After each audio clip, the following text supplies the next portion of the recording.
on attaque pour aujourd'hui la France. Et donc, j'ai choisi de vous mettre la fameuse revue de géographie et de géopolitique qui s'appelle Hérodote. Donc, j'aurais piqué leur une, la France demain, qui est un peu la question qu'on se pose. Que va-t-il arriver à la France de manière géopolitique? Donc, mon plan est assez simple, en 3 parties, très basique, prof de lycée. Donc, les origines, qu'est-ce que la géopolitique française? Et les origines, c'est en 1976 avec ce monsieur Lacoste dont on va reparler. Pourquoi la géopolitique avait disparu pendant 30 ans et pourquoi elle ressurgit en 1976. Et ça me permettra de faire un peu l'état des lieux de la France il y a maintenant plus de 43 ans. Et on va arriver à la situation 2019. Donc là, ce sera plus la géopolitique de la France dans le monde. Donc la France au Moyen-Orient, la France avec la Russie, la France en Asie, la France et l'Afrique, etc.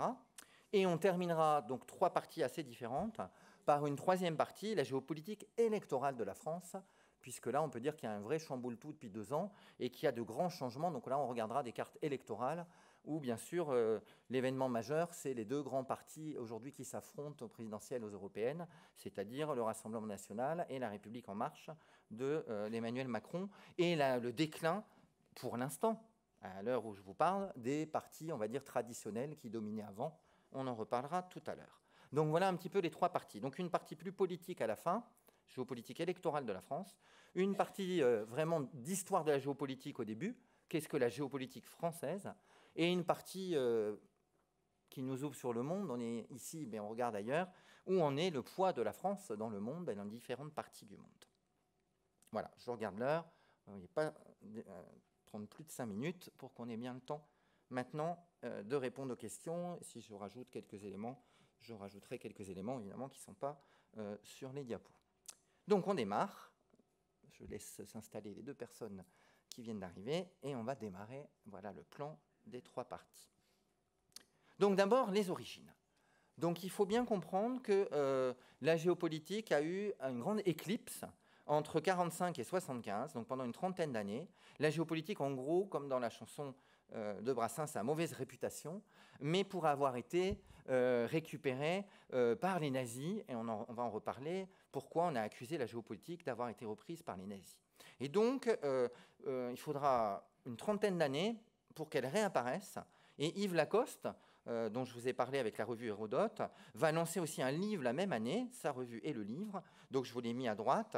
La géographie, ça sert d'abord à faire la guerre, et Yves Lacoste va devenir un des grands patrons, mais il y en a d'autres aujourd'hui, de la géopolitique française, et donc c'est en 1976. Alors c'est assez intéressant de voir, d'essayer de comprendre pourquoi en 1976 la géopolitique française revient, alors que au départ, c'était surtout l'école allemande et l'école des Anglais et des Américains. Donc pourquoi la géopolitique, rapidement, quand même pour comprendre la situation, pourquoi elle était mise au placard en 1945? Alors ce monsieur moustachu que vous avez derrière moi, Karl Haushofer, de la géopolitique allemande, en réalité, il justifiait le pacte germano-soviétique.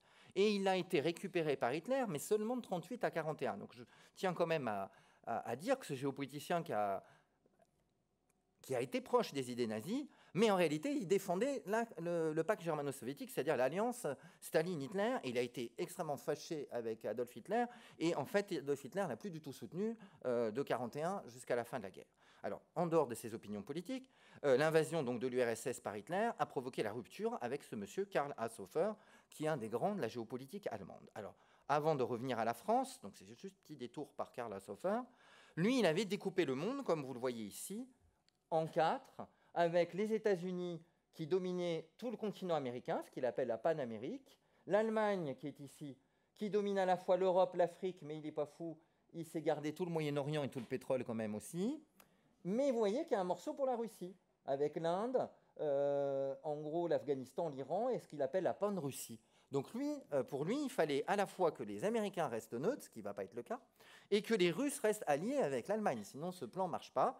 Et bien entendu, à l'est, c'est le Japon, avec la zone de coprospérité asiatique, l'allié de la Deuxième Guerre mondiale, les Japonais. Donc en gros, la race supérieure allemande sur l'Europe, l'Afrique et un bout du Moyen-Orient, la race supérieure japonaise sur toute l'Australie, vous voyez, Australie, Nouvelle-Zélande et toute l'Asie, et les Américains tranquilles, isolationnistes en Amérique, et les Russes gardent le contrôle de ça. Donc lui, il était ni pour, si je résume, hein, il voulait ni Pearl Harbor, ni l'invasion de l'URSS de juin 1941. Par contre, vous voyez bien qu'il donne à l'Allemagne toute la partie européenne et africaine, y compris l'Angleterre. Donc il était pour une domination de l'Allemagne sur l'Angleterre. Donc c'est pas tout à fait, c'est pas ce qui s'est passé. Et c'est ce système qu'on appelle la verticalité du système international selon Haushofer. Lui, il voulait en gros 4 civilisations dominantes qui ont chacun 4 morceaux du monde. L'Allemagne étant un des 4, le Japon, les États-Unis et la Russie. Et c'est ça qui a déconsidéré pendant 30 ans, et j'en dirai pas plus, la géopolitique. Donc en gros, la géopolitique a continué aux États-Unis, dans le monde anglo-saxon, mais en Europe, elle a disparu pendant 30 ans. Et donc ce monsieur Yves Lacoste, que vous retrouvez là, géographe français, va donc renouveler cette géopolitique, j'ai déjà dit Hérodote, réintroduire la géopolitique et la débarrasser de son image de science nazie, en référence à celui qu'on vient de voir, Karl Haushofer, et affirmer que cette dimension géopolitique était chez les géographes français, c'est un géographe, Yves Lacoste, c'est pas un historien, hein, je rappelle, et qu'elle était chez Élisée Reclus, qui est un grand géographe qui a été ensuite, on va dire, exilé après la Commune de Paris, mais qu'elle avait été éludée par d'autres géographes français comme Paul Vidal de Lablache et ses successeurs. Donc en fait, il y avait une guerre d'influence dans le milieu géographique, et lui se raccroche à Élisée Reclus et va réhabiliter en quelque sorte cette géopolitique.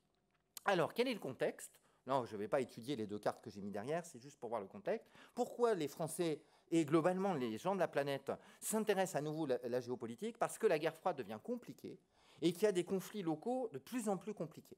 Le Vietnam va envahir le Cambodge, il y aura la guerre du Vietnam, bien sûr, là, avec les Américains. Puis 2 alliés communistes vont, l'un pro-chinois, l'un... Et en gros, sans rentrer dans les détails du Cambodge, du Vietnam, du Laos, etc., pour comprendre cette partie du monde, on a besoin d'explications. Et la géopolitique, qui combine à la fois la géographie, l'histoire et la politique, et l'aspect militaire, permet de comprendre ce qui se passe donc dans l'ancienne Indochine, au Vietnam, dont la guerre est finie en 1975. Et puis quelques années après, pas en 1976, quelques années après, on a le début de cette guerre d'Afghanistan, où l'armée rouge envahit l'Afghanistan. Là, vous avez l'image de l'invasion, la zone violette, là, c'est le contrôle par l'armée rouge. Et donc, en fait, ces conflits, qui arrivent un petit peu partout, vont à nouveau intéresser le public français dans ces années 70 à la géopolitique. Donc il y a aussi ce contexte, les événements qui posent des questions et qui intéressent du coup à nouveau les Français. Alors cette renaissance géopolitique, elle n'est pas finie. Il y a des événements plus récents, je vous en ai mis 2 très importants pour moi. Déjà, il y a un livre de Pascal Gauchon qui s'appelle, et là c'est mon thème d'aujourd'hui, La géopolitique de la France, plaidoyer pour la puissance. Alors lui, il essaye de défendre l'idée que la puissance française est encore là. Et son auteur est un des fondateurs du Festival de géopolitique de Grenoble, créé en 2009, auquel les clionautes, on y va tous les ans depuis maintenant 5 ou 6 ans, et qui chaque année a un thème. Et c'est la première fois qu'il y a un festival de géopolitique en France, à Grenoble. Donc ça veut dire que les précurseurs Yves Lacoste, ça a marché. Je ne l'ai pas mis sur la diapositive, mais il y a aussi l'IRIS de Pascal Boniface, l'Institut de Relations internationales et stratégiques, l'IFRI de Thierry de Montbrial, l'Institut français de Relations internationales, qui vont s'emparer aussi de la géopolitique. Donc en fait, les acteurs géopolitiques se multiplient au XXIe siècle, si j'ose dire. On a le festival, et la problématique de son livre, là je vous le résume vraiment, c'est montrer en quoi le destin d'un pays découle de sa géographie. C'est vraiment faire de la géopolitique. Et Pascal Gauchon perçoit la France comme un pays béni des dieux, ça c'est son expression, qui bénéficie d'une ouverture sur les mers et le continent. Donc ça va être le moment optimiste de ma conférence, parce que tout n'est pas optimiste. Et donc pour Pascal Gauchon, donc je vous ai mis la tête et sa revue, qui s'appelle la revue Conflit, donc lui il est beaucoup sur la guerre et les conflits. L'extrême centralisation de la France, qui vient de sa diversité, nous a doté d'un sacré tournant autour de l'État.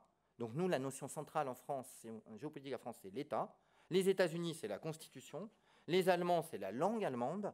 Et les Anglais, c'est la royauté et le système parlementaire britannique. Donc c'est encore autre chose. Donc en gros, chaque culture historique d'un pays a, pour lui, hein, là, ce n'est pas mes idées, a un mot autour duquel tout gravite. Donc nous, ce serait l'État, la centralisation, l'État. Les États-Unis, la Constitution, etc. Et l'auteur se moque de la mode, parce qu'il y a eu une mode ces dernières années, de déclinistes, que c'est le déclin, le suicide français, le déclin de la France, qui peuple le paysage intellectuel, et lui, c'est faux. Donc là, je ne vais pas trancher, gauchons et optimistes, d'autres sont déclinistes et tout à fait. Et là, je ne parle même pas de l'effondrement écologique, la collapsologie et des gens qui disent que le monde va s'effondrer. C'est un autre sujet, ça, sur l'écologie. Voilà. Alors maintenant, si on arrive à la fin de cette première partie rapide de présentation, qu'est-ce qu'était la France en 1976 ? Alors c'est intéressant aussi que la France de Valéry Giscard d'Estaing, VGE, pour ceux qui sont les plus jeunes et n'ont pas connu ce président, crée à l'époque le G6. Donc à l'époque, nous faisons partie des 6 premières puissances du monde, et c'est un Français qui lance l'idée, avant qu'il devienne le G7, auquel on intégrera donc le Canada. Il y avait 6 pays, donc les États-Unis, le Japon, l'Allemagne, la France, l'Angleterre et l'Italie. Donc il y avait les 6 pays qui dominaient le monde. Et nous, on était dans le G6. Et c'était une proposition française, et c'est la France qui a donc créé cet endroit de gouvernement mondial. Donc ça prouve aussi qu'en 1976, c'est pas tout à fait la France de 2019. Hein. Donc je vous ai rajouté qu'elle est 4e puissance mondiale à l'époque au niveau économique, qu'elle avait une 50aine de millions d'habitants, et là je suis remonté un petit peu plus en arrière, dans les début des années 50, Paris était encore la 5e ville du monde, ce qui n'est plus du tout le cas. Et donc je vous ai mis la situation pour aller dans ma deuxième partie. Aujourd'hui la France n'est qu'une puissance moyenne, elle n'est plus une superpuissance, ni ce qu'on appelle une puissance émergente, et elle l'est en fait depuis pas mal d'années, même si De Gaulle l'avait bien caché au peuple français. Elle n'est plus que la 7e puissance mondiale, là je vais vous donner les chiffres dans la diapositive suivante. Elle a 67 millions d'habitants, alors que le monde a beaucoup progressé en démographie. Nous, on a une démographie qui n'est pas nulle, mais on en reparlera tout à l'heure par rapport aux autres pays d'Europe, mais qui, l'Europe par rapport au reste du monde, est en déclin. Et Paris, aujourd'hui, vu l'explosion des villes en Afrique et en Asie, n'est plus que la 42e ville mondiale. Donc déjà, vous voyez que même si on n'est pas décliniste, il faut quand même repérer l'évolution. Alors, ce n'est pas la catastrophe non plus d'être la 7e puissance mondiale, hein, on reste un pays riche, mais on a un certain déclin si on compare aux autres. Là, je quitte un peu le diaporama. Pour l'IFRI, pour Thomas Gomard, qui écrit pour l'IFRI, on est face à un triangle, nous les Français, en 2019, le triangle États-Unis, Chine, Russie. Et notre problème, c'est que même en étant membre permanent du Conseil de sécurité, même en ayant l'arme nucléaire, et même en ayant une armée qui peut encore intervenir parfois en Afrique, on est quand même en retard sur 4 domaines clés. Donc ça, c'est son idée à l'IFRI. L'énergie, on est en retard sur les États-Unis, la Chine et la Russie, qui ont beaucoup plus de pétrole, de gaz, et qui sont des grands producteurs ou des grands consommateurs d'énergie. On commence à être en retard en armement, en particulier sur les États-Unis, Chine, moins sur la Russie. On est en retard sur le domaine financier, là, États-Unis comme Chine, et on est en retard, États-Unis, Chine, Japon, Corée du Sud, sur le domaine numérique. Donc en réalité, sur certains domaines, on est en retard. Alors il ne faut pas exagérer notre retard. L'Europe, l'Union européenne, reste le premier marché mondial, et il y a encore une alliance militaire, même avec le Brexit, entre les Anglais, les Français et les Allemands, pour essayer de construire, mais ça sera le sujet du lieutenant-colonel Dominici, la défense européenne. Et on a une vision très française, nous, de la défense européenne. Voilà. Donc, je vous ai mis la diapo, le classement, on n'a pas 2019, mais 2018, avec les chiffres et leur évolution récente. Donc, c'est assez intéressant de voir qu'aujourd'hui, les deux seuls qui ont au-dessus de 10 000 milliards de dollars, c'est les Américains et les Chinois, et que l'écart s'est énormément resserré. Hein, il faut savoir qu'en 2010, la Chine venait de doubler le Japon, et c'est quelques milliards qui les séparaient. Regardez maintenant, la Chine qui est deuxième, le Japon 5 000 milliards, ce qui n'est pas rien du tout pour un pays comme le Japon, mais elle est totalement distancée par la Chine. Puis on a l'Allemagne, et on s'est fait doubler, nous, la France, par l'Inde, et par les Anglais. Même avec le Brexit, en tout cas en 2018, après on verra, les Anglais, pour quelques milliards, sont devant nous, ce qui fait qu'en étant doublé à la fois par la Chine, par l'Inde et par le Royaume-Uni, on est passé de la 4e à la 7e place, je vous ai mis en rouge, la France, et elle a baissé de 0,5% comme l'Allemagne récemment, alors que vous voyez que l'Inde a une progression très forte, ou la Chine. Et je vous ai quand même mis les 12 premiers pour voir qui est derrière la France. Donc il y a toujours les Italiens de l'ancien G7, il y a le Brésil qui a beaucoup émergé, le Canada, et attention, Corée du Sud devant Russie. Donc ça c'est assez intéressant de voir qu'au niveau économique, la Russie a plutôt baissé, la Corée du Sud augmente, et qu'aujourd'hui le 11e PIB de la planète, c'est la Corée du Sud. Voilà. Donc vous voyez que c'est plus du tout, pour montrer que la géopolitique c'est toujours en mouvement, aujourd'hui si on fait un G7, la France est tout juste dedans. On est 7e. Mais l'Italie et le Canada, ils ne sont plus dedans, et il faudrait inviter l'Inde et la Chine, ce qui n'est pas du tout d'actualité, il y a le G20, Mais vous voyez que c'est plus le G6 au G7 de 76, de 75-76. Voilà. Donc s'il y a des questions, bien sûr, je répondrai à ces questions après. Donc voilà un petit peu ce que je voulais vous dire sur cette première partie. La deuxième partie sera plus longue, parce que là, il s'agit d'aller voir la géopolitique dans le monde. Donc voilà un petit peu ce qui s'est passé en 76. Donc la situation de 2019, moi je me suis amusé à vous mettre Trump et Macron au G7 pour faire le lien avec ce qu'on a expliqué. La France de Macron essaye de peser sur le monde, et donc nous allons essayer d'analyser rapidement, hein, là on ne peut pas en 45 minutes, 50 minutes faire le détail, mais bon, je pourrais donner aussi quelques éléments s'il y a besoin, en particulier sur l'Afrique qui est ma spécialité. Donc son poids en Europe, ça c'est déjà une question. Son poids en Afrique, la fameuse France-Afrique où on en est. Son poids au Moyen-Orient, et là c'est une vraie question et on va voir. Et c'est moins facile, j'ai mis à la fin les cas plus durs pour la France. En Amérique latine, où on n'a jamais été très présent. En Asie, où on est en retard. Et avec la Russie, qui est à la fois un partenaire mais compliqué depuis Poutine. Voilà. Donc voilà un petit peu le tour du monde qu'on va faire des différentes régions du monde, mais en voyant où en est le poids de la géopolitique de la France. Donc d'abord, l'Europe. Pourquoi d'abord l'Europe? Parce que sans l'Europe, la France seule pèserait évidemment moins. Ce sera le sujet de l'euro, là je ne l'aborde pas, la monnaie. Mais il y a la question de la France en Europe. Alors évidemment, le passé d'abord, de 63 à 90, qui dominait l'Europe? Les couples franco-allemands. Donc il y a eu De Gaulle-Adenauer, l'époque de De Gaulle. Dans les années 70, Valéry Giscard d'Estaing-Schmitt. Et encore dans les années 80, en gros jusqu'à 90, la réunification allemande, le troisième couple solide, Mitterrand-Kohl. Et donc, pendant une trentaine d'années à peu près, c'était évident qu'il y avait un partage d'influence entre la France et l'Allemagne. Mais malgré la photo, belle poignée de main Angela Merkel, Emmanuel Macron, c'est beaucoup moins évident depuis, parce que l'Allemagne et la France ont tendance, surtout depuis 1995, mais même depuis la réunification, à défendre chacun leurs intérêts.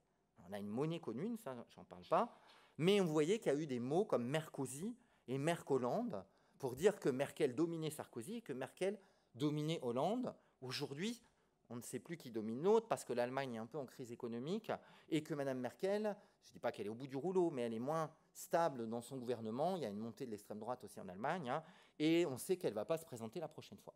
Donc Merkel, mais elle est toujours là. Il faut quand même dire qu'Angela Merkel est là depuis 2005, donc elle a à la fois connu la fin de Jacques Chirac, Sarkozy, Hollande et Macron.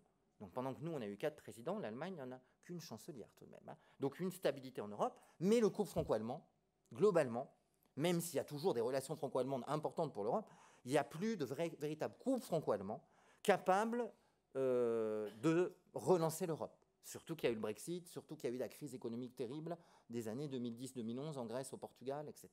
Donc c'est compliqué pour la France en Europe.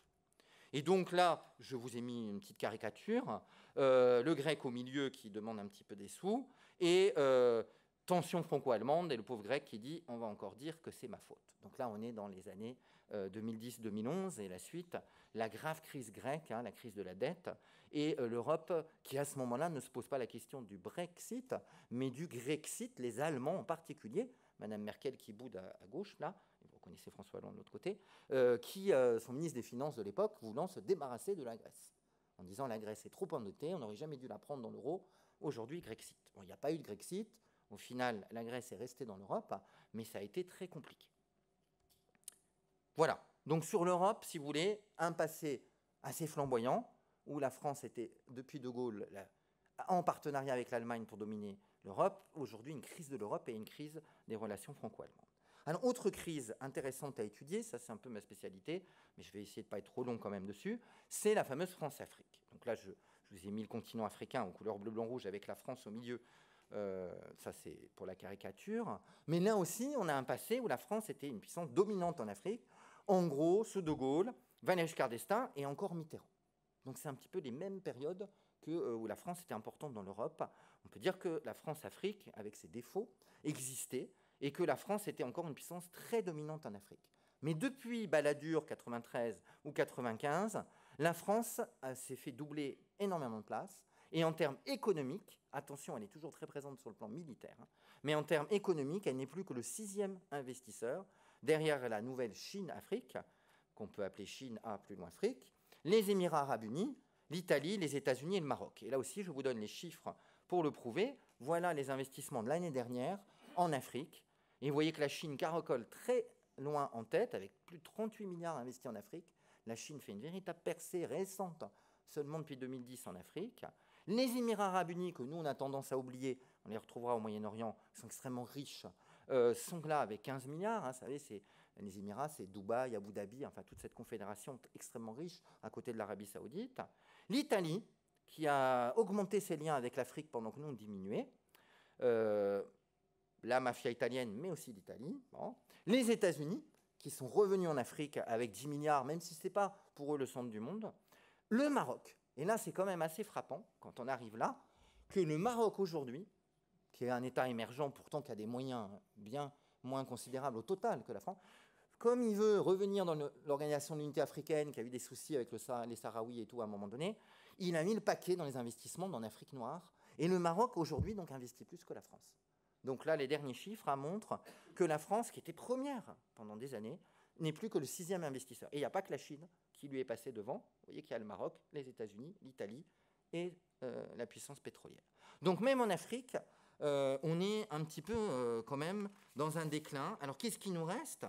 Il nous reste bien sûr le franc CFA, la zone franc. Alors aujourd'hui, c'est lié à l'euro, mais c'est reste une zone franc qui regroupe 15 pays d'Afrique et qui est critiquée aujourd'hui, mais qui est aussi un témoignage de la place de la France dans 15 pays d'Afrique. Donc, on ne va pas faire la liste, mais il y a cette zone franc qui est restée. Il y a aussi la francophonie, et on a intérêt à défendre le français par rapport à l'anglais. Il y a une présence quand même des humanitaires français, et encore une présence militaire. Ça reste vrai. Le problème est bien plus que depuis Balladur, ça fait quand même maintenant plus de 20 ans, 26 ans, on a désengagé une partie de nos intérêts en Afrique. Alors régulièrement, on dit la France-Afrique est morte, c'est pas tout à fait fini, parce qu'Hollande est quand même revenu au Mali et en Centrafrique, mais sur le plan militaire. C'est-à-dire que je suis en train de vous dire qu'on reste une puissance militaire en Afrique, et d'ailleurs on est la seule, parce que en gros, les Américains, depuis qu'ils ont eu un échec en Somalie en 1993, ils n'ont plus voulu mettre de soldats en Afrique. Et puis les Américains, ils ont la Corée du Nord, l'Iran, l'Irak, la guerre d'Afghanistan, ils ont autre chose à gérer, des guerres avec énormément plus de soldats.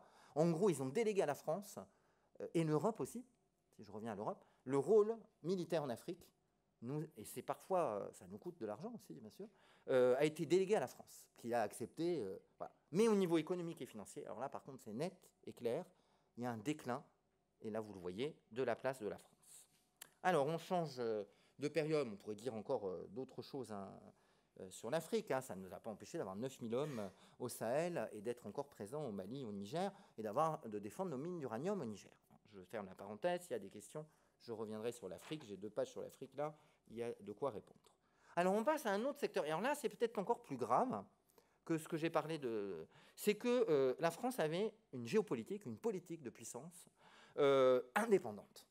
Pendant très longtemps, De Gaulle, qui avait, comment on va dire, tendu les relations avec Israël à un moment, qu'il appelait la Prusse du Moyen-Orient, avait développé ce qu'on a appelé la politique arabe de la France. Et quelque part, même après De Gaulle, Pompidou, Giscard, Mitterrand et même Chirac avaient continué cette politique arabe de la France indépendante des États-Unis. C'est-à-dire qu'on pesait parce qu'on n'était pas dans la dépendance américaine.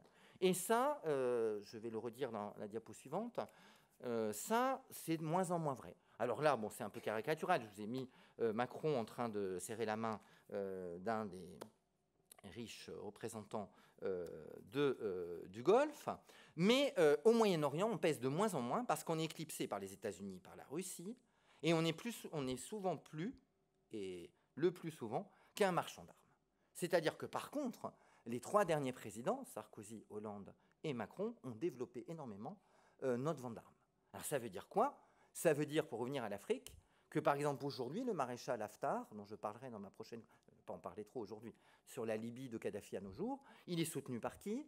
Les Émirats arabes unis dont je parlais, l'Arabie saoudite, avec le fameux roi et prince Ben Salman, la Russie, la France, et l'Égypte. L'Égypte du maréchal Sissi, à qui on a vendu nos meilleurs avions, les Rafales. Et donc, ça devient un peu une zone où on est plus, comment je peux dire, on travaille pour d'autres puissances, et on n'est plus indépendant.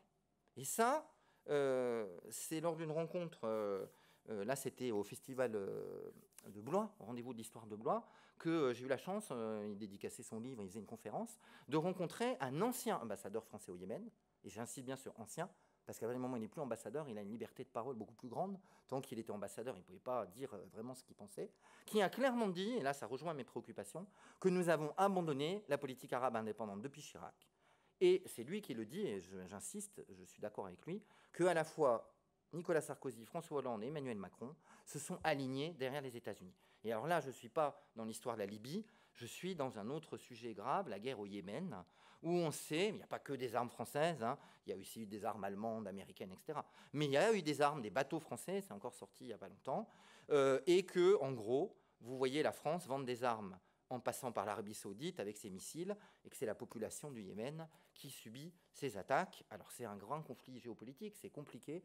Il y a une guerre Iran-Arabie Saoudite au Yémen, mais nous, on est clairement du côté de l'Arabie Saoudite. C'est-à-dire qu'à chaque fois maintenant, au Moyen-Orient, on a tendance, pratiquement pour tout, à prendre la position des États-Unis. Alors je dirais, il y a une exception, c'est qu'on a gardé quand même une position différente sur la Palestine, et qu'on n'est pas d'accord avec Trump, quand même, quand il veut mettre l'ambassade et la capitale, reconnaître la capitale et mettre l'ambassade américaine à Jérusalem. Là, les Français n'ont pas encore suivi. D'autres, les Australiens, etc., ont suivi, pas encore les Français. Mais par contre, concrètement, depuis l'histoire de la Libye en 2011, depuis la guerre du Yémen, et depuis nos 3 derniers présidents, donc là, ce n'est pas du tout qu'Emmanuel Macron, on peut dire que, comme cet ancien ambassadeur, qu'on n'a plus de politique arabe indépendante. Et ça, c'est un vrai souci. Alors, je me suis amusé. Vous savez que cet été, M. Mélenchon s'ennuyait un peu en France. Bon, il a eu un procès, où finalement, il n'aura pas grand-chose. Enfin bon, bref. Et donc, il s'est baladé au Mexique et au Brésil. Il a dit qu'il connaîtrait le sort des années de prison de Lula. Bon, apparemment, c'est juste une amende et 3 mois avec sursis, mais bon, on verra. Et donc, il s'est baladé en Amérique latine. Donc, nous avons encore un grand ambassadeur, heureusement, Jean-Luc Mélenchon, au Mexique et au Brésil. Bon, ça, c'est pour l'humour, parce qu'il n'a pas de poste officiel dans le gouvernement. En cas où vous ne savez pas, Jean-Luc ne s'entend peu avec Emmanuel. Hein. Voilà.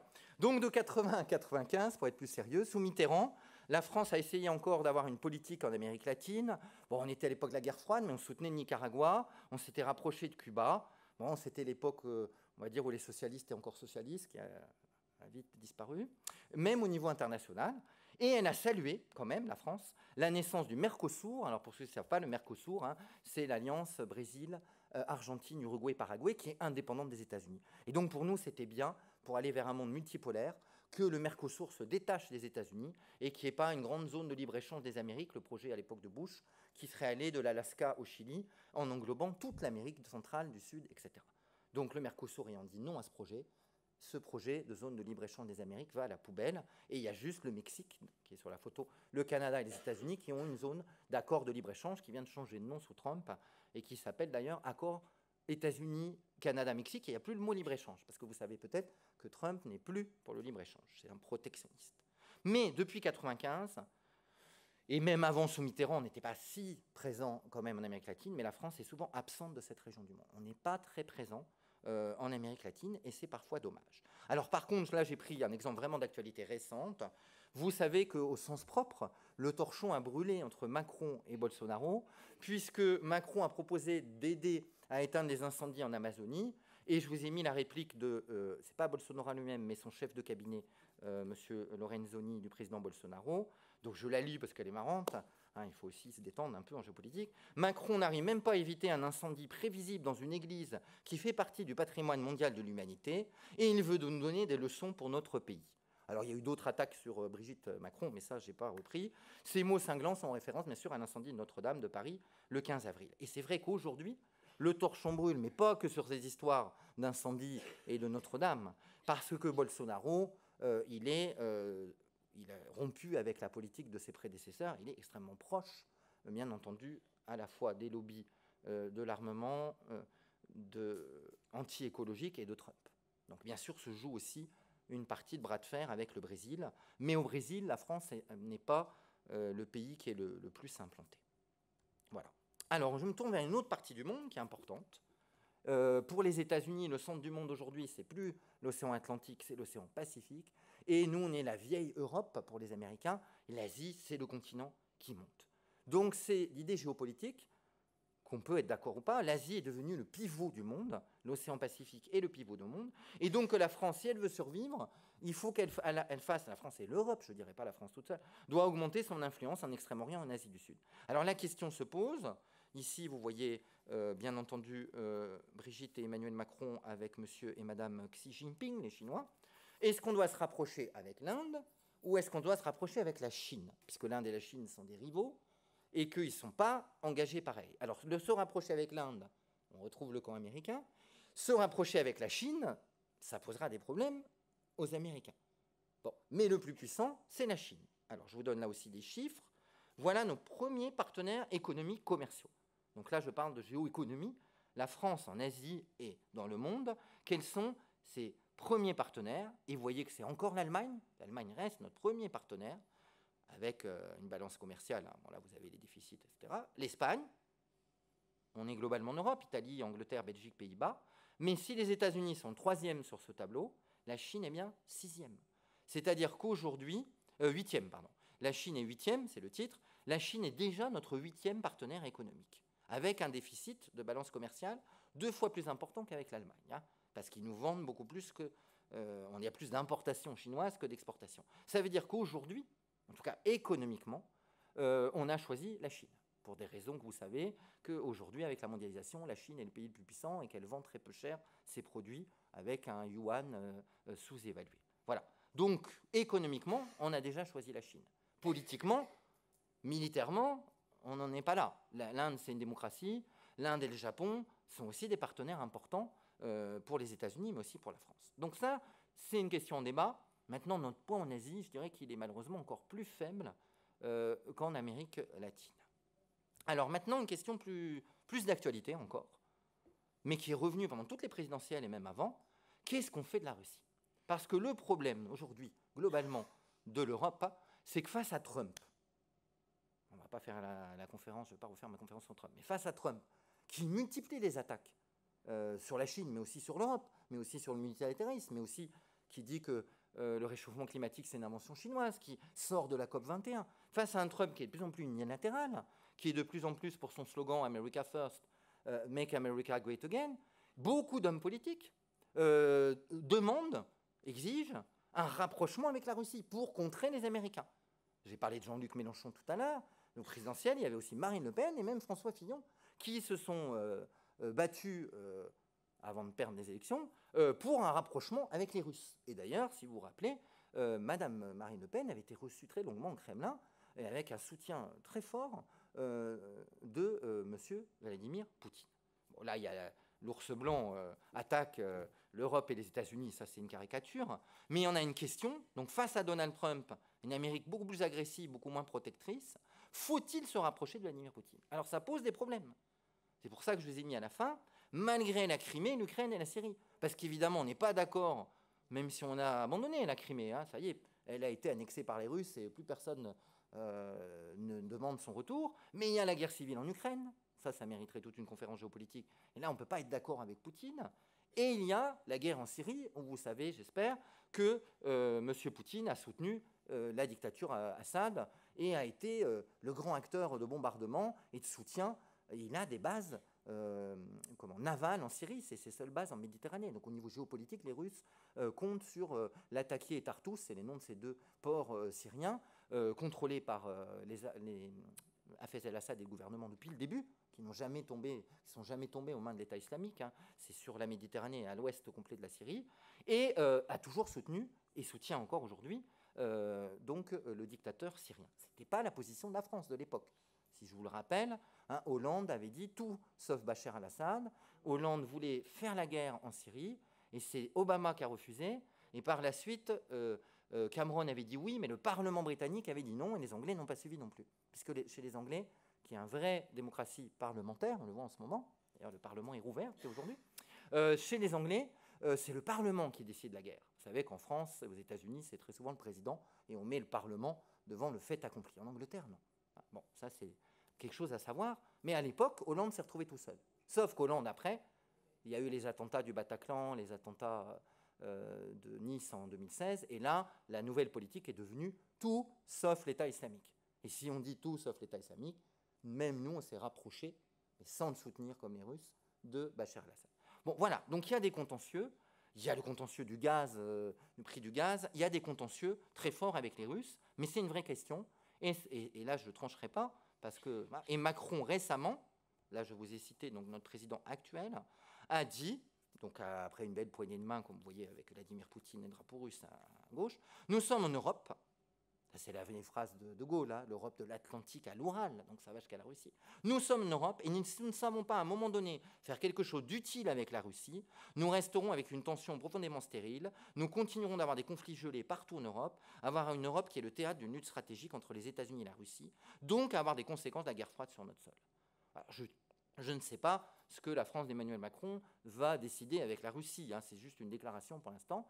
Mais à un moment, Macron avait aussi dit, ça avait beaucoup énervé les Américains, qu'il fallait une véritable armée européenne contre la Chine et contre les États-Unis. Hein, c'est-à-dire une armée indépendante. Et là, on retrouve l'idée d'indépendance qui fait défaut aujourd'hui à la géopolitique française. Et ça veut dire, bien sûr, que si à un moment, on veut une armée forte contre la Chine et contre les États-Unis, il faut peut-être se rapprocher d'autres puissances. Et la Russie a été aussi notre grand allié de la Deuxième Guerre mondiale et a eu des relations, même dès la Première Guerre mondiale, hein, avec la France. Bon, ça, je n'ai pas de boule de cristal, je ne peux pas vous dire ce qu'il en sera. Mais c'est une vraie question. Est-ce qu'aujourd'hui, je sais bien que Poutine n'est pas un démocrate ni un républicain, c'est une démocrature, comme on dit, un mélange de démocratie autoritaire et dictature, mais est-ce que la géopolitique fait que les ennemis de mes ennemis devenant mes amis, et vu que les États-Unis sont maintenant hostiles, est-ce qu'on ne doit pas se rapprocher du meilleur ennemi des États-Unis, qui est la Russie? C'est une question. Alors, je reviens maintenant à quelque chose que je voulais absolument aborder dans les 20 minutes qui restent, avant de parler politique, c'est l'enjeu démographique. Alors là, on est un peu... Là, c'est plus optimiste.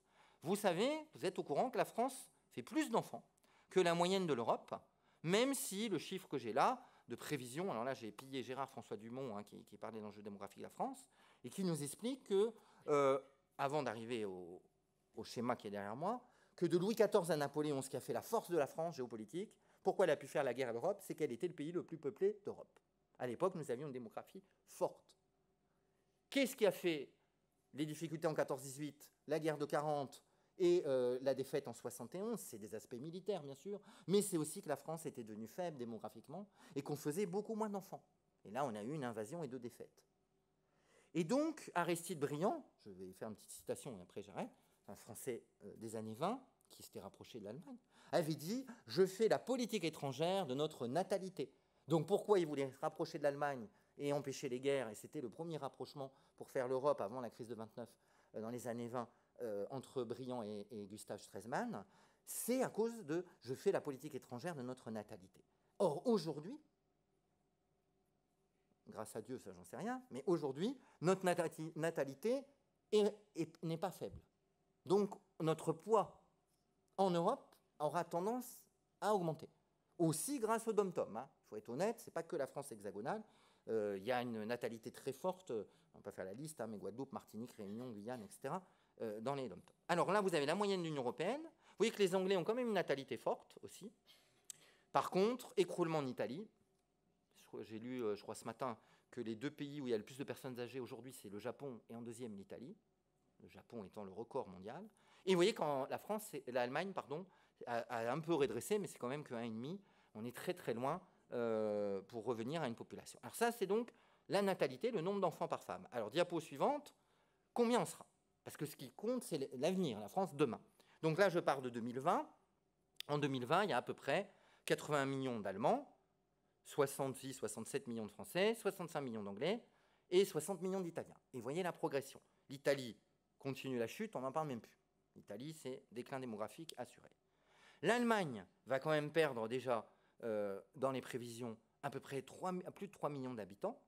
Et vous voyez que la France, en 2090, ce n'est pas aujourd'hui, il y a plusieurs possibilités. Là, j'ai pris celle-là. Vers 2090, on pourrait avoir doublé l'Allemagne. Alors quand même, psychologiquement, avec le Brexit, si l'Angleterre finit ce Brexit qui n'est toujours pas fini, si l'Angleterre n'est plus en Europe, on devient le premier pays d'Europe, parce qu'on n'a pas accepté les Turcs, et que les Allemands déclinent. Par contre, si jamais, ça c'était ma conférence l'an dernier sur le Brexit, si jamais il n'y a pas de Brexit et que finalement l'Angleterre revient dans l'Europe, vous vous rendez compte, là sur le schéma, c'est quand même intéressant de le savoir, je ne sais pas pourquoi, sans doute qu'il y a une immigration plus forte en Angleterre et que l'économie marche mieux, je vous ai dit tout à l'heure qu'ils étaient 6e et nous 7e, eux ils arriveraient à 82,4, alors qu'ils font moins d'enfants. Donc ça doit être l'immigration la différente. Et donc du coup, dans les statistiques, 2090, l'Angleterre est devant nous. Mais si l'Angleterre n'est plus dans l'Europe, la question du poids de la France en Europe ne se pose pas avec l'Angleterre, mais avec l'Allemagne. En tout cas, vous voyez bien, la ligne bleue qui monte, c'est la France, la ligne rouge qui baisse, c'est l'Allemagne. Donc là, on a un enjeu. Alors, toute la géopolitique ne se résume pas au nombre d'habitants, mais quand même, le poids, le nombre d'habitants et la dynamique d'une population, quand on a une population de plus en plus âgée au Japon ou en Italie, c'est généralement pas bon pour la puissance. Bon. Alors, on arrive à ma troisième partie. Il me reste à peu près un quart d'heure pour la troisième partie, ça devrait aller. Alors là, c'est un tremblement de terre, un tsunami, un chamboule-tout, ce que vous voulez. On a une véritable explosion du paysage politique français, et je voulais le voir avec des cartes et avec des chiffres, et en comparant les électorats des deux nouveaux grands partis. Alors ce qui est intéressant, avant de voir le cas de la France, qui est notre cas aujourd'hui, c'est que ce n'est pas que la France. Si vous regardez aujourd'hui, si on reste en Europe, l'Espagne, il n'y a plus de majorité, ils sont obligés de refaire des élections. L'Italie, où on a changé de majorité, 5 étoiles sont avec la gauche alors qu'ils étaient avec Salvini. On ne sait pas ce que va devenir l'Italie. L'Angleterre, où il y a le parti du Brexit, le parti conservateur et les travaillistes qui ne savent même plus s'ils sont pour ou contre l'Europe ou le Brexit. Et ça explose dans tous les sens en Angleterre. Et le Lib Dem qui, là aussi, multiplication des problèmes politiques. Et en dernier, mais je le mets bien en dernier, l'Allemagne, où même si Merkel est toujours là, vous avez vu aux dernières élections en Saxe et dans une autre région d'Allemagne de l'ex-Allemagne de l'Est, une montée très très forte du parti anti-européen, l'AfD, qui a fait 22,5 et 27,5. Alors bien sûr, on est dans la partie est de l'Allemagne, mais on a un déclin quand même fort du parti chrétien-démocrate de Mme Merkel, un déclin aussi fort du parti social-démocrate, le SPD, et finalement, il n'y a que les écolos et l'AfD, l'extrême droite, qui montent vraiment. Donc en gros, ce que je suis en train de vous dire, c'est que c'est quand même pas un cas isolé. Alors, bien sûr, là, je ne vais pas étudier l'Allemagne, l'Espagne, l'Italie et l'Angleterre, qui mériteraient une étude d'1h30 à eux tout seuls. Mais vous voyez que ce chamboule-tout, c'est que tous les grands pays d'Europe. Si on se résume aux grands pays d'Europe, l'Espagne, Italie, France, Allemagne, Angleterre. Bon. Alors revenons au cas de la France. Donc la France est de plus en plus coupée en deux, et ils font tout pour, ces deux hommes politiques, cet homme et cette femme politique font tout, depuis les présidentielles. Alors, on démarre aux présidentielles, on va arriver aux européennes. Sur cette carte, on voit donc, là on est côté Marine Le Pen, là où le Front National fait plus de 26% des voix, donc en noir foncé. Et donc vous voyez que globalement, si je me tourne, hein, c'est les Hauts-de-France, ce qu'on appelle aujourd'hui les Hauts-de-France, le Nord, Pas-de-Calais, la Picardie, si vous voulez, et la partie Est, où on a un vote Front National, beaucoup de gens, on va dire, pauvres, de catégorie inférieure, et puis une autre catégorie qui est beaucoup plus riche, du côté de Nice et Toulon, il n'y a pas que des pauvres, hein, qui est le sud-est de la France, ça peut aller jusqu'à Béziers et Perpignan par là, avec une Corse où là c'est un peu différent. Et puis, vous voyez bien sur cette carte qu'à l'inverse, le Front National, et aujourd'hui le Rassemblement National, est beaucoup moins présent, en dessous de 18%. Alors, attention, en dessous de 18%, ça ne veut pas dire absent, hein, mais vous voyez de la Bretagne et globalement de l'Ouest et même de la région parisienne. Donc là aussi, ça ce sera M. Moudicat de bosser là-dessus, il y a un lien avec France périphérique et grande ville. Et bien sûr, on le fera aussi, les statistiques, pour comprendre l'électorat des deux grands partis. Alors, on regarde maintenant de l'autre côté. Donc, côté République En Marche, Emmanuel Macron. Là, on voit, je vous ai mis la carte électorale, donc toujours 2017 présidentielle, là où la République En Marche fait plus de 25% des voix. Et alors là, c'est très net, je n'ai même pas besoin de vous montrer. On voit bien que la France, c'est plutôt la France de l'Ouest, mais pas le littoral méditerranéen. Hein. La France de l'Ouest, donc on va dire en gros de Brest à Biarritz, qui est beaucoup plus marquée du côté de Macron, mais on trouve aussi une partie, bien sûr, de la région parisienne. Voilà. Et on voit les faiblesses de Macron. Là, on est à les chiffres les plus bas, c'est la Côte d'Azur, c'est encore le Nord et l'Est. Donc évidemment, c'est deux cartes inversées. Donc là, on voit deux France, deux cartes électorales très différentes. Alors on va l'étudier après dans la population ce que ça donne, hein, si on veut faire la géopolitique électorale. Bon, des caricatures, il en faut aussi de temps en temps. Donc allez les gars, mettez-y du cœur, dites-vous que c'est pour la battre. Donc là, c'est un petit peu Astérix revu et corrigé, avec le grand chef, je crois qu'il s'appelle l'Assurance Tourix, qui, avec le drapeau français, va aller combattre l'affreux Front National en train de faire le pas germanique. Bon, c'est une caricature. Et puis les résultats des présidentielles, donc on rappelle quand même au deuxième tour, Emmanuel Macron 66,1, Marine Le Pen 33,9. Bon, ça a l'air d'un score écrasant. Il faut quand même rappeler qu'à l'époque, Jean-Marie Le Pen, ils n'avaient jamais dépassé les 18. Donc en réalité, 33,9, c'est le plus grand score jamais réalisé par le Rassemblement national. Ça veut dire quand même que si on ne compte pas les gens qui sont abstenus et qui n'ont pas voté, on a un tiers des gens qui sont allés voter, 33,9, plus du tiers, qui ont voté pour Marine Le Pen. C'est un record absolu. On verra la prochaine fois. Alors maintenant, je m'intéresse donc aux électeurs eux-mêmes, avant d'arriver aux européennes de 2019. Donc c'est intéressant parce que souvent on dit que c'est les personnes les plus âgées et les plus jeunes qui votent Marine Le Pen. On s'aperçoit que ce n'est pas vrai. Ceux qui votent le plus Marine Le Pen, 43%, c'est les 35-49 ans. Je viens de fêter mes 50 ans, je ne suis plus dans cette catégorie. Donc c'est les plus jeunes que moi, là ils sont RIB. Voilà. À partir de 50 ans, c'est mieux. Donc, et vous voyez que le deuxième électorat le plus fort pour Marine Le Pen, c'est les 25-34 ans. Donc ce n'est pas les 18-24, c'est, on va dire, les jeunes adultes et les adultes importants dans ce pays de 35-49 ans quand même. Alors ça ne veut pas dire, attention, Macron fait quand même un score supérieur, mais regardez les scores écrasants de Macron chez les plus de 60 ans et les plus de 70 ans. Là, on a le match, il est beaucoup moins fort, 70-30, 78-22, et chez les 18-24 ans, c'est quand même 66-34. Donc on voit qu'il y a déjà une différence suivant l'âge. Donc si on résume, les plus jeunes et les plus âgés, ce que je vous ai mis en bas, votent plus Macron. Et c'est plutôt ceux moyens jeunes, j'oserais dire, plus jeunes que moi, qui, eux, sont responsables du vote Marine Le Pen. Alors ça, c'est la première chose, le vote selon l'âge. Deuxième chose très importante, mais ça, je ne vous surprendrai pas. Plus on est riche, plus on vote Macron. Donc si on gagne plus de 3 000 € par mois, 75% Macron, 25% Marine Le Pen. Si on gagne moins de 1 250 €, vous voyez que c'est 55-45. Là, l'écart est bien plus réduit, c'est plus 50 points d'écart, c'est 10 points. Et en gros, c'est... Alors ça, ce sera le travail de M. Boudica, la France périphérique, les Gilets jaunes. C'est bien sûr lié aussi à ce que gagnent les gens.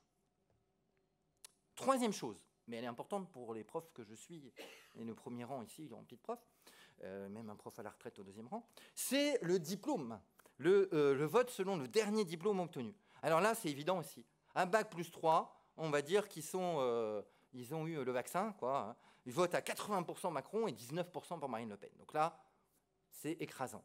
Mais moins on est diplômé, donc plus on est diplômé, plus on vote Macron, moins on est diplômé, plus on vote Marine Le Pen. C'est peut-être pas rassurant pour le Rassemblement national, mais ça veut dire qu'en gros, pour voter Front National, il ne faut quand même pas être très diplômé, mais ça veut dire aussi qu'ils ont un poids très fort dans les classes populaires, du coup. Donc le rapport au salaire est inférieur au bac ou bac juste. Vous voyez que Marine Le Pen est plus présente, bac plus 2 et surtout bac plus 3, il y a une différence qui se fait. Donc il y a bien sûr une différentielle de diplôme. Bon, alors après, pour s'amuser, qu'est-ce que ça donne? 2 blocs, et les autres, ils n'existent plus. On dérange. Là, vous retrouvez à la fois les écolos et tous les autres. Donc la France est coupée entre Emmanuel Macron et Marine Le Pen, et on arrive, deuxième moment important, récent, de géopolitique électorale, les européennes. Et là, au moment des européennes, alors je vous rappelle quand même qu'aux européennes, le Rassemblement national a fait 23,3 et que la République en marche a fait 22,4. Donc ils avaient tous les deux dit qu'ils seraient premiers. C'est quand même le Rassemblement national qui est premier, même s'il fait un score légèrement inférieur aux dernières européennes, pour être précis. Mais la République en marche est quand même pratiquement un point, pas tout à fait, 0,9 points en dessous. Bon. Et sur cette carte, on retrouve la fracture de tout à l'heure, c'est-à-dire la région parisienne, la Bretagne, Normandie et la région Aquitaine, et une partie aussi du centre, du Massif central, du côté de Lyon et Grenoble aussi, qui votent plutôt dans les grandes villes, Toulouse aussi, qui votent plutôt Macron, et quand même énormément de départements. La vague bleue ici, c'est bleu marine, hein, c'est Marine Le Pen, c'est pas du tout les Républicains, qui a voté beaucoup plus pour le Rassemblement national. Alors là, c'est quasiment une grosse partie de la France quand même. Hein. Si on était dans un vote américain où chaque département comptait autant, Marine, elle a gagné. Là, hein. Mais nous, on vote par nombre d'électeurs. C'est-à-dire que les grandes villes pèsent plus, évidemment, dans l'électorat que leur poids sur une carte de géographie. Mais quand même, c'est assez impressionnant de voir tous les départements qui ont voté en priorité pour Marine Le Pen. Alors, c'est des européennes, je n'ai pas de boule de cristal pour 2022, mais on a un combat. Alors là, c'est une autre carte que j'ai trouvée intéressante, où vous avez, par rapport au nombre d'électeurs, le Rassemblement national et la majorité présidentielle au coude à coude, liste en tête à l'élection européenne. Donc on est toujours à l'élection européenne. Donc bleu, c'est toujours Rassemblement national. Jaune, c'est la République en marche et ses alliés. Vous voyez apparaître quelques écolos quand même du côté de Nantes, de Grenoble et en région parisienne. Très très peu de bleu clair pour les Républicains. Et les autres listes, on les voit pratiquement pas. Ah, donc on a une France, mais là, par rapport au nombre d'électeurs, on voit, par rapport à la carte là, où c'est les départements, hein, là on voit que bien sûr l'Île-de-France c'est énorme, c'est 10 millions d'habitants, et que Macron est quand même très fort en Île-de-France, et on voit que les grandes villes, qui sont donc une carte par anamorphose, qui sont plus larges sur cette carte-là, hein, dans cette carte, on voit l'importance des grandes villes, et que du coup ça équilibre beaucoup plus que ma carte électorale précédente qui est par département. Donc c'est important quand même de voir les deux. Parce que cette carte-là, elle nous montre que quand même, pour l'instant, la République en marche tient encore au niveau démographique, parce qu'elle tient Lille, Paris, Toulouse, Lyon, Nantes, Rennes et la plupart des grandes villes, Bordeaux, etc. Ou c'est lié avec, bien sûr, ce que j'ai dit tout à l'heure, les gens qui gagnent plus d'argent, qui ont un niveau de diplôme supérieur, etc. Bon. Alors, encore toujours des caricatures, le duel Macron-Marine Le Pen qu'ils ont aussi voulu, hein, aux européennes, tout le monde parlait de ce duel. Hein. Et petite blague pour parler rapidement de Trump, à l'époque c'était encore Theresa May, you can never trust the French, on ne peut jamais faire confiance aux Français, parce que le populisme a gagné l'Angleterre, et encore plus avec Boris Johnson et avec Trump, alors qu'en France, non-populisme, en écrit en anglais, Macron qui est élu, alors qu'il était le candidat de l'Europe. Alors ça s'appelait ni aux Anglais qui veulent sortir, ni encore moins à Donald. Alors ça c'est intéressant, mais il y a une erreur, je ne sais pas pourquoi, quand je m'en suis rendu compte après, quand j'ai repris. Attention, ils ont inversé, donc c'est pas moi qui truc, hein, mais c'est une erreur du document. 6,19 c'est PS, et Manon Aubry et M. Mélenchon c'est 6,31. Donc attention, il faut inverser le rose et le rouge, parce que sinon c'est faux. Là. Par contre, les autres chiffres sont les chiffres exacts. Donc par rapport au portrait électoral de la France, on a un portrait bipolaire. On a deux forces extrêmement présentes, même si les écolos ont eu la 3e place à 13,47, Europe Écologie Les Verts avec Yannick Jadot. Et de plus en plus, c'est ce que dit en tout cas Macron, ça a aussi son intérêt de nous faire croire, on a deux blocs face à face, un bloc qui dit libéral, et on peut parler, est-ce que Macron est un libéral? La plupart des gens le disent, même si certains libéraux de droite ne le trouvent pas assez libéral, et que d'autres le trouvent beaucoup trop libéral, pro-européen, et un bloc populiste nationaliste. Et ce qui est intéressant, mais là je vais vous donner d'autres comparaisons avec le passé, c'est qu'évidemment le PS à 6,19 et les Républicains à 8,48 sont écrasés et marginalisés. Si je vous rappelle la campagne électorale, je vous rappelle que, en gros, c'est pas Bellamy, mais c'est Laurent Wauquiez a démissionné. Par la suite, on a demandé la démission de Laurent Wauquiez et on est en pleine élection au mois d'octobre prochain pour savoir si c'est M. Jacob qui remplacera Wauquiez pour sauver le bateau qui coule. Parce que 8,48, alors là, pour le coup, c'est extrêmement mauvais pour la droite. C'est-à-dire que si je résume en termes de boxe, Macron avait explosé le Parti socialiste, et Benoît Hamon à l'époque, maintenant il a explosé les Républicains. C'est-à-dire qu'aujourd'hui, il prend bien plus sur l'électorat de droite, alors qu'au moment des présidentielles, il avait pris aussi sur un électorat, on va dire, de centre-gauche. Là, il a beaucoup plus pris sur sa droite. Et ça se voit aussi dans sa politique. Et vous voyez que le Parti communiste d'aujourd'hui n'est plus qu'à 2,49 et que le Parti animaliste, finalement, est tout proche aujourd'hui des communistes à 2,17 et que les centristes sont à 2,5. Ah bon, là, c'est les petits partis, Debout la France, etc. Bon, donc on voit bien qu'en gros, il y a plein de petits partis, deux énormes, ce que j'appelle la France bipolaire, et puis quand même, mais c'est les européennes et il faudra voir la suite, parce qu'aux européennes, les écologistes ont toujours fait des bons scores. Est-ce que les écologistes arriveront à maintenir? Mais c'est quand même un gros score qui n'était pas donné par les sondages pour Yannick Jadot à 13,47. Mais 13,47, on n'est quand même pas à 22 ou 23, on n'est pas au niveau, si vous voulez, de Jordan Bardella et de Madame Loiseau de l'époque. Voilà, et une participation, pour la petite histoire, beaucoup plus forte que ce qu'on avait dit, parce que les élections européennes, ça faisait que baisser depuis des années. Et là, la participation était 50,12, c'est-à-dire qu'on a repassé la barre des 50%, alors qu'on avait annoncé un taux de participation très bas. Donc finalement, ce grand match a quand même intéressé une partie des électeurs. Ce n'est pas exceptionnel, 50,12, hein, mais c'est mieux que la dernière fois. Et dans toute l'Europe, on a plus voté. Alors, pour revoir avec le passé avant de conclure, l'évolution de la droite aux européennes. Donc là, je suis aux européennes, je vous compare avec des européennes. Depuis 79, il n'y a pas d'élection avant 79. Alors, vous voyez que la droite, à un moment, faisait 43, mais disons le score classique de la droite quand elle gagnait, c'était 28, 27, 25. 2014, c'est déjà pas très bon, 20,8. Regardez, là, alors c'est pas 8,1, hein, là c'était des estimations. Je vous remets le score réel, c'est 8,48, mais même 8,48, c'est le plus bas score de toute l'histoire de la droite depuis 40 ans. Donc ça, c'est côté droite dans le Parisien, au moment des estimations. Côté gauche, Parti socialiste, qui était la gauche pendant longtemps, les deux partis dominants qui sont écroulés dans cette géopolitique électorale, vous voyez que le score classique d'un parti socialiste, à part en 2004 où il a été au-dessus à 28,9, c'est 23, entre 20 et 23. Et puis quand il faisait un mauvais score, il était à 14, 14,5. Là, il a fait, donc c'est pas 6,43 en réalité, à 23h c'était 6,43, en réalité il a fait 6,19. Donc là aussi, le plus mauvais score de toute l'histoire du Parti socialiste. Donc on voit bien que les deux grands partis dominants, aujourd'hui, si on additionne, donc je reviens un tout petit peu en arrière, vous additionnez Bellamy et Glucksmann qui a 6,19 en fait, ça vous fait en gros 14,6. C'est-à-dire un score extrêmement faible pour les deux plus grands partis d'avant Macron. Donc on a bien un tsunami Macron par rapport à ça. Alors il y a des raisons, bien sûr, que le Parti socialiste s'est écroulé et que les Républicains s'écroulent. Hein. Des raisons liées à François Fillon, à ce qui s'est passé, à la dérive libérale du Parti socialiste et à ce qui s'est passé au moment des primaires. Les primaires, finalement, ça a été une machine à perdre, on le dit aujourd'hui. Mais il y a aussi des raisons profondes, je pense, que les Français ne se reconnaissent plus aujourd'hui, ni dans le grand parti de gauche, qui était un grand parti qui n'est plus, ni dans le grand parti de droite, qui était un grand parti qui, pour l'instant, n'y est plus. Voilà. Alors, je voulais conclure, donc c'est là que je vous avais annoncé au début que la géopolitique rentre dans les programmes scolaires. Ce n'est pas celui-là que j'utilise en classe, mais je vous ai mis un manuel de première. Vous voyez que maintenant, j'ai la chance d'enseigner l'histoire, la géographie, la géopolitique et les sciences politiques. Alors, pour moi, c'est un vrai plaisir.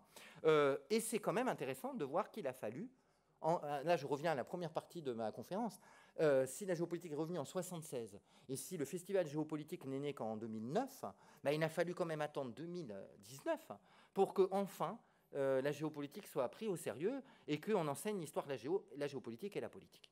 Et moi, je trouve ça tardif, finalement. Une des rares choses où là, je suis à 100% pour la réforme du lycée. Hein, on pourrait parler, il y a d'autres problèmes dans la réforme du lycée. C'est l'introduction de la géopolitique, parce que je pense qu'on aurait pu le faire bien avant. Bon, ça, c'est mon avis. Évidemment que j'adore la géopolitique, donc j'ai un avis de juge et parti. Donc c'est en spécialité en première cette année, je vous l'ai mis, et en terminale l'année prochaine. Hein, avec des thèmes que moi je trouve passionnants, la démocratie, les frontières, les États, les religions, la communication et les grandes puissances. C'est-à-dire des thèmes, c'est-à-dire qu'on ne fait plus, il n'y a pas, si vous voulez, un chapitre d'histoire, un chapitre de géographie. C'est tout transversal.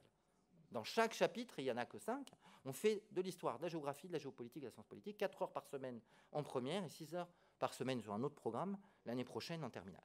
Alors par contre, ça c'est bien, c'est-à-dire que la géopolitique française, elle n'est pas morte, et le succès des cafés géo, parce que vous êtes quand même toujours très nombreux, et la médiathèque en est content, ça prouve que les gens, comme vous, à Béziers, j'allais dire même à Béziers, dans une petite ville. Moi, je suis parisien, hein, désolé. Je ne vais pas dire même à Béziers, c'est pas... Ça, c'est mon côté parisien. Bon. Donc, même à Béziers, on a une foule extraordinaire. On a refusé du monde sur Trump, Erdogan, Poutine, quand on avait fait les conférences là-dessus. Donc, ça veut dire qu'il y a un attrait pour la géopolitique. Et on le voit dans ce qu'achètent les Français, les émissions de dessous des cartes. Je ne vais pas parler de dessous des cartes, mais ça a été très important aussi à la télé, la géopolitique. Bon. Donc, c'est un retour de la géopolitique. Par contre, notre pays, deuxième question. Alors là, j'ai fait un peu de provoque. Ce n'est pas la presse que je lis tous les jours, hein. Mais si on veut enfoncer le clou du déclin, il faut lire Valeurs actuelles. Si vous voulez vous démoraliser, hein, à l'époque d'Hollande en particulier, sur son pédalo bateau en train de couler. Donc je résume le titre, le déclin français, économie, éducation, culture, armée, Hollande nous coule. Alors vous voyez que on fait tout dans la finesse, dans Valeurs actuelles bien sûr. Bon, mais ça veut dire qu'il n'y a pas que Valeurs actuelles quand même. C'est-à-dire qu'il y a beaucoup de gens, on en parlait tout à l'heure avec Pascal Gauchon, qui considèrent que la France décline. Alors on a quand même vu que ce n'est pas complètement faux non plus. L'Europe est peut-être notre chance, ça c'est à discuter, mais la France elle-même, son poids a quand même diminué. Donc nous l'avons démontré, le poids géopolitique de la France a beaucoup baissé dans le monde, pas seulement en Afrique, au Moyen-Orient, mais finalement dans le reste du monde. Peut-être le seul endroit où elle a un poids qui va augmenter, c'est dans l'Europe. Parce que l'Europe déclinant démographiquement, la France devient plus importante dans l'Europe. Mais il faut rajouter, et ça c'est mon souci, et là je ne suis pas à valeur actuelle, mais je suis quand même un peu pessimiste, la grave crise de l'Union européenne depuis 2004 et encore pire depuis 2008-2010. Nous sommes en pleine mutation, qu'est-ce qu'il en sortira? Où en sera la géopolitique de la France si je dois refaire cette conférence dans 5 ans ou dans 10 ans? Où est-ce qu'on en sera? Et sur la troisième partie, sur le plan politique, je vous ai remis les deux personnages, la France connaît un bouleversement majeur, les anciens grands partis se sont effondrés, je pense vous l'avoir montré, en tout cas dans les 2 dernières élections. Alors, on n'a pas un recul énorme, 2017-2019, on va arriver en 2020, mais c'est quand même un phénomène qu'on n'attendait pas. Macron, il y a quelques années, personne ne savait. Bon, il était ministre de l'économie, mais je veux dire, c'était pas. Personne n'imaginait qu'il allait pulvériser d'abord la gauche, puis la droite. Duel au sommet, donc entre les deux partis, et les grands partis qui s'effondrent, et pas seulement le Parti communiste qui s'effondre depuis un peu plus longtemps, on va dire. Voilà. Et donc, voilà, je suis arrivé. Je vous remercie. Je suis arrivé au bout, là, il n'y a plus rien.